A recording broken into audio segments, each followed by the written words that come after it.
నమస్తే. ప్రస్తుతం మనతో పాటు ఎంపీ మల్లురావు గారు మాట్లాడే ప్రయత్నం చేద్దాం. క్రమశిక్షణ committee chairman sir, Hartley congratulations first of all.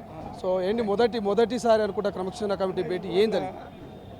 Meenakshi Natarajan గారు తెలంగాణ కాంగ్రెస్ ఇన్ఛార్జి వారితోని పిసిసి అధ్యక్షుడు మహేష్ గౌడ్తో మీటింగ్ అయింది. రేపు ఈ వచ్చినటువంటి కేసులు ఇప్పుడు వరంగల్ కానీ లేక ఖైరతాబాద్ కానీ గజ్వేల్ కానీ ఆదిలాబాద్ కానీ ఈ సమస్యలన్నింటి మీద ఏ రకంగా ముందుకెళ్ళాలనే దాని మీద విధి విధానాలను మాకు చెప్పారు. దాని ప్రకారం 26వ తారీఖున కమిటీ కూర్చొని మేము పని ప్రారంభించడం జరుగుతుంది. దీని గురించి ఏం చెప్తారు సార్? ఇలా పిఎస్సికి సంబంధించి ఏం చెప్తారు?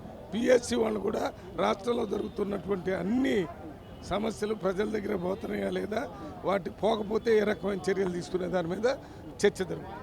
ఇది మొత్తం మీద సో ఏదైతే వరంగల్కి సంబంధించి కావచ్చు, లేకపోతే ఖైరతాబాద్కి సంబంధించి కావచ్చు, వరుసగా ఇష్యూలు వస్తూ ఉన్నాయి. ఈ ఇష్యూలకు సంబంధించి అయితే క్రమశిక్షణ కమిటీ ఏదైతే క్రమశిక్షణ కమిటీ చైర్మన్ అయినటువంటి మల్లురావు గారు మరి 26వ తారీఖున మరొకసారి భేటీ అయ్యి దాంట్లో డిస్కషన్ చేసే ఛాన్స్ ఉన్నట్టుగా తెలుస్తున్నట్టు చెప్తున్నటువంటి పరిస్థితి. మరోవైపు ఇవాళ గాంధీ భవన్లో అయితే పొలిటికల్ అఫైర్కి సంబంధించినటువంటి కమిటీ భేటీ పిఎస్సి భేటీ కనబడుతోంది. ఇందులో పలు అంశాల గురించి రానున్నటువంటి భవిష్యత్తు చర్చనీయాంశాల గురించి చర్చించేటువంటి ఛాన్స్ అయితే మనకు కనపడుతోంది. ఏదైతే స్థానిక సంస్థలకు సంబంధించినటువంటి ఎన్నికలకు సంబంధించినటువంటి అంశం కావచ్చు, లేకపోతే ఇప్పటికే అమలు చేస్తున్నటువంటి పథకాలని ప్రజల్లోకి తీసుకెళ్లేటువంటి విధి విధానాలు కావచ్చు, ఇట్లా చాలా అంశాల గురించి అయితే ఇవాళ ముఖ్యమంత్రి రేవంత్ రెడ్డి కావచ్చు, మంత్రులు కావచ్చు, అదేవిధంగా నూతనంగా ఏర్పడినటువంటి ప్రధాన కార్యదర్శులు కావచ్చు, అదేవిధంగా వైస్ ప్రెసిడెంట్లు అందరి సమక్షంలో మాత్రం ఇవాళ పిఎస్సి మీకు సంబంధించినటువంటి భేటీ జరగబోతున్నట్టుగా తెలుస్తోంది. ఇప్పటికే జగ్గారెడ్డి లాంటి వాళ్ళు నేతలంతా వచ్చినటువంటి పరిస్థితి మనం చూస్తాం. జీవన్ రెడ్డి కావచ్చు, అదేవిధంగా మంత్రులు కావచ్చు, ఇతర ప్రభుత్వ విప్పులు కావచ్చు, ఎమ్మెల్యేలు కూడా అందరూ కూడా గాంధీ భవన్లో ఇవాళ హాజరవుతున్నటువంటి పరిస్థితి మనకు కనిపిస్తుంది.